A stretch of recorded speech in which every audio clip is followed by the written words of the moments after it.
Hi, folks. This is the Fighting Nerd and his co host, Jolly Roger. And today I am going to rant. Excuse me. I am going to rant about something, an attitude that really, really bugs me. And this has been popping around in my head for a long time.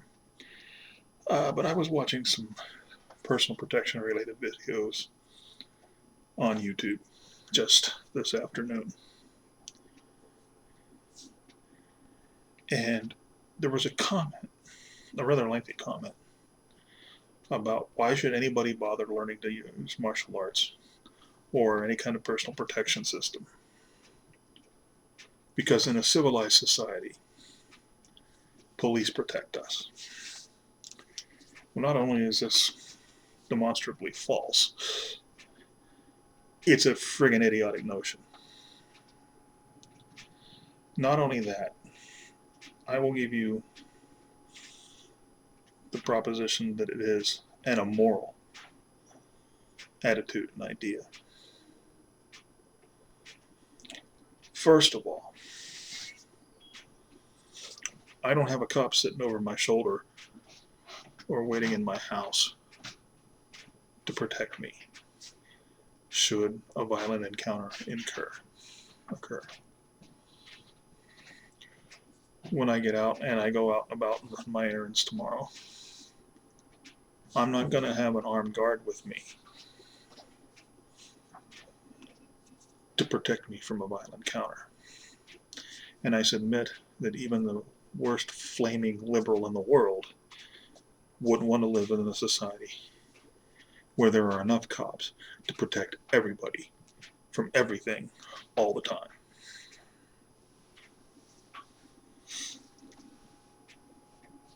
The only one that is really responsible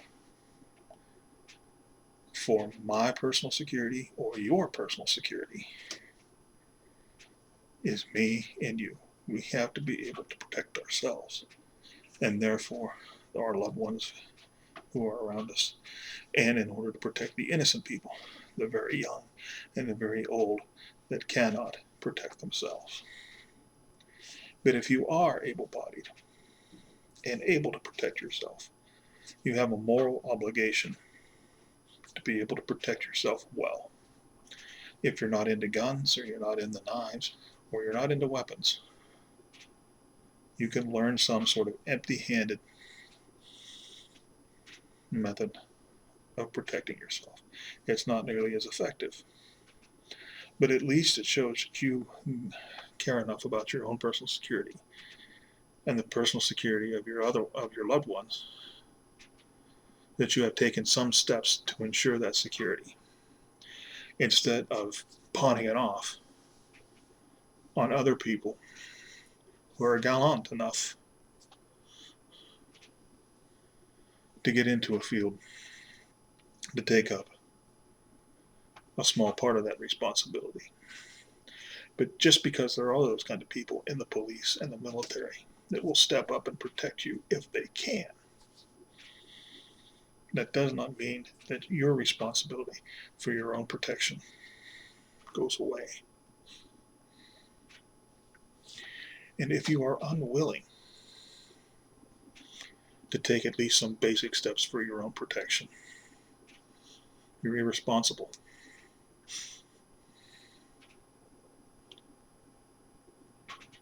And you're immoral.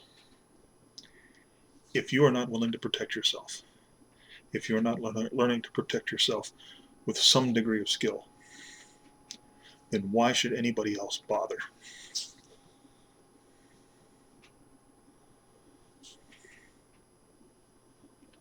I have no respect and no sympathy for the so-called pacifist. I'm sorry, I just don't. If your life is so worthless to you that you won't raise a finger to protect yourself, if your loved ones' lives are so worthless to you that you won't protect them,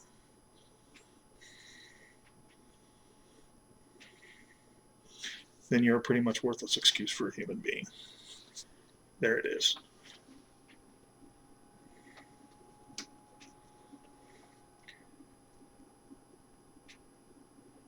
Now, the police and military are fantastic people, for a large part. Bad apples in every barrel, sure. But the fact of the matter is, there's not enough of them to protect us every minute and every day. So don't say that you're pro-police officer, but anti-Second Amendment. Those cancel each other out.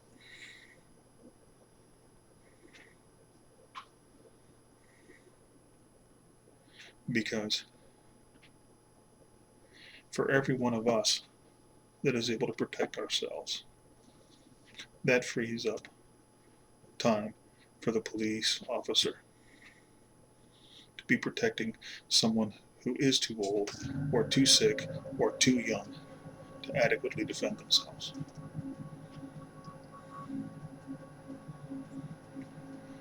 Every gun in law-abiding hands that have at least some degree of skill in the use of that firearm makes the police safer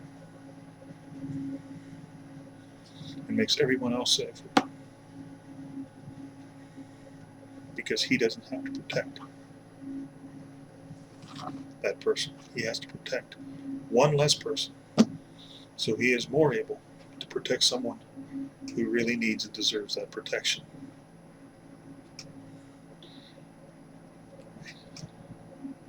Now, there are some people that aren't into guns. They don't have an affinity for them. They're scared of them. Well, firstly, I think you should be able to get over that.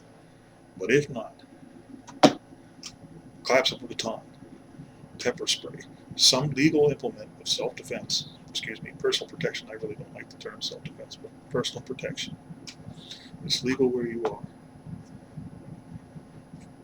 Buy it, carry it, develop a reasonable amount of skill with it, and maintain that skill.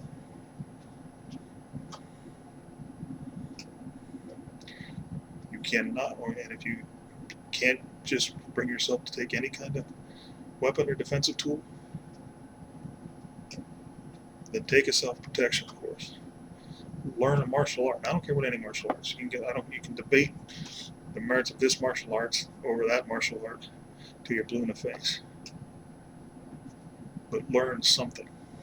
Take responsibility for your own safety and the safety of those you love and the innocence you may encounter in life. And if you don't do that, you're immoral and you're irresponsible. Now, this is going to make some liberals' head explode, some progressives' head explode, because they don't want to take responsibility for anything. And there's some right-wingers out there that profess to be right-wing and profess to be conservative and have the same attitude. Well, that's what we pay cops for. We pay cops to enforce the law. If they happen to protect someone in the process, that's fine. But their job is to uphold the Constitution and enforce the law. Murder and assault and home invasion and things like that happen to be illegal. So in the course of enforcing that law, they do protect people. But that's not their primary function.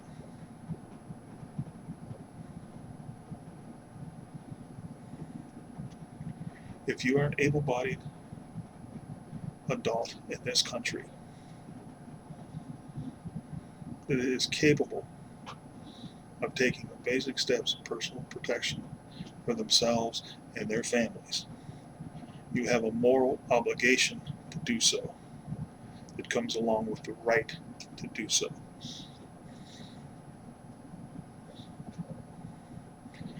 Anything else is a cop-out.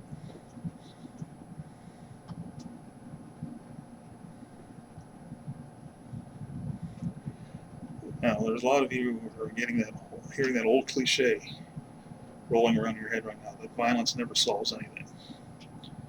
That is probably the most idiotic saying ever to pass human lips. On a larger historical scale, violence stopped fascism. and effectively removed it as a major force of government on this planet. Rome crushed Carthage, burned it down, and salted the earth. And it was Rome that ruled the Mediterranean world for pretty much the next 1,000 years. And if someone tries to assault you and do you great bodily harm, and you use whatever skills or whatever implement of self-protection that you have chosen to stop that threat, then that particular problem is solved because you're alive and you're unharmed if you're lucky and you're skillful enough.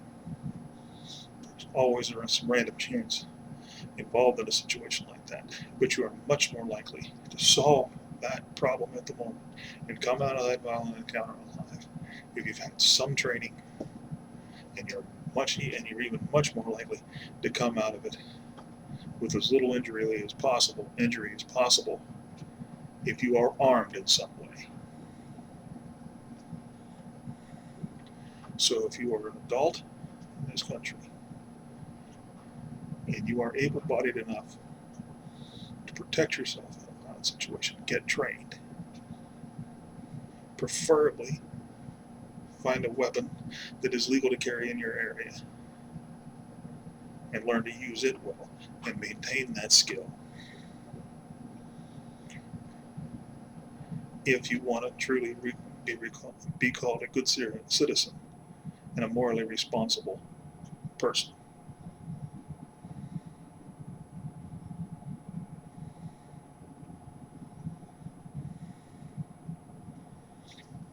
You have to take responsibility for your own personal safety and your own personal security, just like you have to take personal responsibility for every decision you make and every action you take. Whether it's getting behind the wheel and choosing not to be drunk, or getting behind the wheel when you're half in the back. Personal choice, personal responsibility. And it's the same thing when it comes to your own personal security. You can choose to take the basic steps to make yourself a less likely victim and to keep yourself from being victimized. Or you can be lazy and complacent and push it off on the brave men and women in the police and military.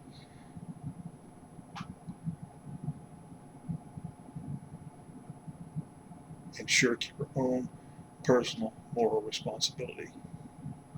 That's it, folks. That may be a hard pill for some people to swallow.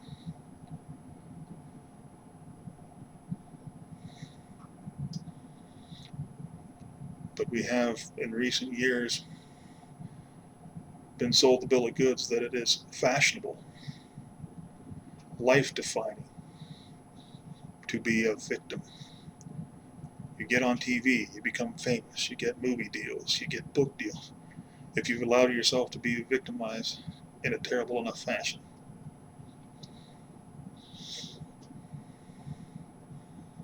It's cool to be offended because that's a form of victimization.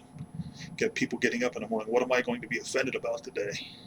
To make myself feel more important, to get sympathy from people,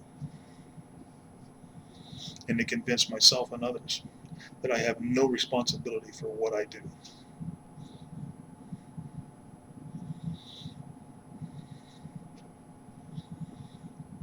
And once you are victimized by what somebody says or an opinion they have, it becomes cool to be, I suppose it's going to become cool to be a victim of violent crime. Because that can make you famous too, right? Horse pucky. James Keating, famous martial arts personal protection expert, has a saying, be trained or be chained, and that is actually true. If you cannot protect yourself, you cannot protect your friends and your family, then you're a slave. You may not be wearing chains, you may not be in a cage, and you may not be under anyone's whip. but you will always be a slave to fear. And you will be dependent on somebody to come and save you when the monsters of the world show up on your doorstep or behind you in a dark parking lot.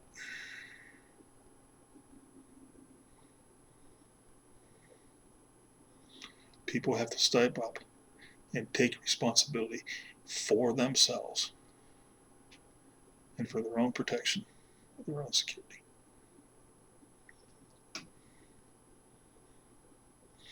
Or they can't call themselves responsible adults, and they can't call themselves good citizens. That's just a fact. So, I remind you once again that words make history. This is the Fighting Nerd. I bid you good night.